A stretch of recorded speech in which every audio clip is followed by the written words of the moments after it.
আদিবাসী সমাজের ছেলে মেয়ে, কিন্তু আমাদের আদিবাসী মা বোনদের উপর অত্যাচার হচ্ছে, কিন্তু আমরা এটা কোনোদিনও আমরা এই অন্যায়টা নিজের চোখে দেখব না। আমরা অন্যায়ের প্রতি প্রথম থেকে 1855 সাল থেকে আমরা লড়াই করতে শিখেছি।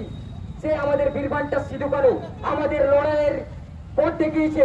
সেই পথে আমরা প্রত্যেকটা সমাজে যেটা দুর্দশা কিংবা নির্যাতন, নারী নির্যাতন, যে সমস্ত সমাজের প্রতি অবহেলা কাজকর্ম দেখা যায়, তারই আমরা বিরোধ করে এসেছি আর বিরোধ করে যাব। আমাদের অধিকার যতক্ষণ সুনিশ্চিত হচ্ছে, আমরা আমাদের লড়াই কিন্তু থামবো না, লড়াই কিন্তু থামিয়ে যাব না। আমাদের লড়াই এখনো শেষ হবে না, আমাদের লড়াইটা ছোট না, আমাদের দীর্ঘদিন ধরে লড়াই করতে হবে। আমাদের নারী সম্মানকে বাঁচাতে হবে। আমাদের সমাজের নারী মানে আমাদের মা বোন, আমাদের সকলের মা বোন। তাই আমাদের সবার সকলকে একসাথে হাতে হাত মিলিয়ে লড়াইটাকে এগিয়ে যেতে হবে। আজকে কেন দোষীরা শাস্তি পাচ্ছে না? আমাদের জন্য কেন দোষটা আমাদের? দুর্ঘটনাটা ঘটেছে কলকাতায়, বর্ধমানে, সেখানকার লোকেরা কিন্তু আন্দোলনে নেমেছে, সেখানকার লোকেরা কিন্তু বিক্ষোভ করছে। আর আমরা কি করছি? আমাদের নিজেদের কাজে ব্যস্ত আছি। কোথায় লুডো খেলছি, কোথায় গেম খেলছি, কোথায় ডিস্কো ড্যান্স করছি।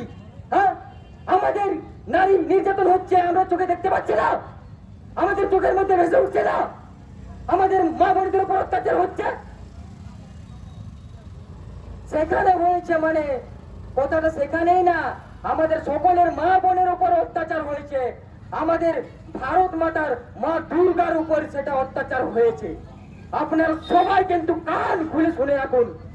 তো আমি একটা কথাই বলবো, আমরা জনসাধারণ জনগণ সবাই এক, আমরা একসাথে লড়াই করব, একসাথে লড়াই করে বাঁচবো।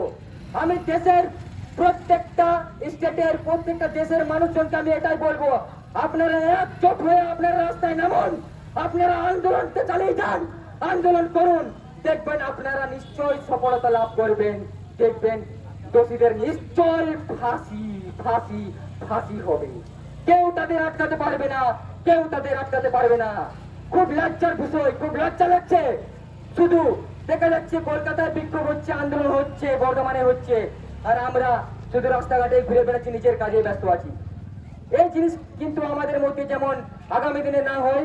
আজকে আমরা যতটা মানুষ এখানে জমাত হয়েছি, আমি আশা করি আমার দোষীদের যদি শাস্তি না হয়, এই জামুরিয়া জনগণ যেমন ভরে যায় আর দোষীরা যেমন শাস্তি পেতে সক্ষম হয়। এই বলে আমি আমার বক্তব্য শেষ করছি। নমস্কার, জোহার। সিধু কানু জিতকর, চাঁদ ভৈরব জিতকর, বাবা তিলক জিতকর, বিরসা মুন্ডা জিতকর।